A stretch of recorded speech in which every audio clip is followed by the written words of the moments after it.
আজ ছিল আমাদের শীতলা মায়ের বরণ আর লাস্টে ছিল এই দুটোর পাগলামো। তো চলো ভিডিওটা প্রথম দিয়ে শুরু করা যাক। নমস্কার, আমি টিনা। আজ আমরা চারজন মিলে বেরিয়ে গেছি ওই পারে যাওয়ার উদ্দেশ্যে, কারণ আমাদের শীতলা পুজো কালকে। তো ওর জন্য আজকে মায়ের বরণ আছে, মানে মাকে বটতলায় দিয়ে আসবে। তো আমরা ওর জন্য বেরিয়ে গেছি মায়ের বরণ দেখবো বলে। তার মধ্যে দেখছিলাম এখানে দুটো লাইট বন্ধ ছিল, কারণ এই ইলেকট্রিকের কাজটা আমার বাবা করেছে, তাই ভাবছিলাম এখানে লাইট কাটা কেন। যাই হোক, তারপরে চলে এসেছিলাম মন্দিরে। দেখো কতটা সুন্দর লাগছে মাকে। মাকে বের করানো হয়ে গেছিলো, আমরা একটু দেরি করে এসেছিলাম। এবারে প্যান্ডেলের সাজটাও খুব সুন্দর হয়েছে। প্রত্যেক বছর একই থাকে, এবছর একটু চেঞ্জ করেছে, লাইটিংটাও খুব সুন্দর লাগছে। যেহেতু আজ ছিল বরণ, তো মাকে দেখতে খুবই সুন্দর লাগছিল। এনারা বরণ করবে বলে এসেছিল। দেখো এবার বরণের প্রক্রিয়া শুরু হয়েছে। প্রথমে এইভাবে 7 পাক ঘুরতে হয়, তারপর হচ্ছিল ধানার দুল্প দিয়ে বরণ করা, তারপর ছিল সন্দেশ, যেটা আমরা পাইনি, কী আর বলবো। তারপরে এখানে মাকে সন্দেশ খাইয়ে দেওয়ার পর দুধ দিচ্ছিল। হাতে যেই সন্দেশটা ছিল ওটা নিয়ে আমরা অনেক কিছু বলা কওয়া করছিলাম। বলছিলাম মা তো একটু আমাদেরকে দিতেই পারে, কি বলবো, যদি টুসকে মেরে এদিকে আসে আর কি। এরা এখানে সেটাই বলা কওয়া করছে যে ঠাকুরের হাতে যেই সন্দেশটা দিয়েছে যদি ওপর দিকে ছড়ে তো আমাদের হাতে। আমি বলছিলাম যে আমাদের হাতে আসবে না, ওই দিকে চলে যাবে। বলছে হ্যাঁ সেটাও ঠিক, কি আর করবো। মাকে তারপর পান দিয়ে বরণ করে নিচ্ছিল।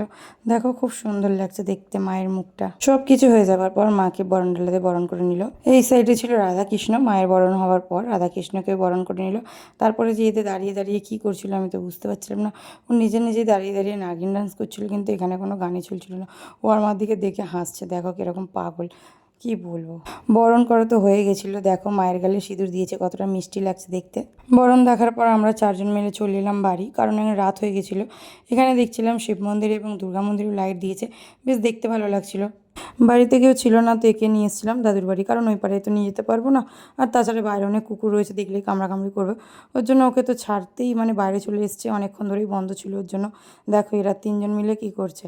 হুলুও আগে ছুটেছে, এরাও ছুটছে। এই দেখো হুলু ল্যাজ নাড়ছে, কি বলবো, এরা পাগলের থেকেও কি বলবো বেশি যাকে বলা যায়। এই দেখো ও আসছে আবার ছুটে ছুটে আগের দিকে চলে যাচ্ছে। দেখো ওর লিপির সাথে খেলা করছে, কত দূর চলে গেছে, আবার এসছে। এই দেখো আবার এদিক থেকে ওইদিকে যাবে, ও যে কী করছিল নিজেই বুঝতে পারছিল না। তারপরে এখানে একটা পাথর ছিল, পাথরটাকে দেখার পর কেমন একটা করছিল, বুঝতে পারছিল না যে ওটা পাথর। তারপর শুকিয়ে নিয়ে বাড়ি চলে এলো। দেখলাম সবাই মিলে মাকে নিয়ে যাচ্ছে বটতলায় বসানোর জন্য, কারণ যেহেতু শীতলা মা, তো ওনাকে বিসর্জন দেন না, ওর জন্য ওনাকে বসাতে নিয়ে যাবে বটতলায়। দেখলাম কত সুন্দর নাচানাচি হচ্ছিল, কারণ হয়েছিল সেই সময় ব্যঞ্জন। তো খুবই মজা হয়, এই দিনকে হয়, আর যেদিন নাম ভাঙে সেই দিনকে হয়।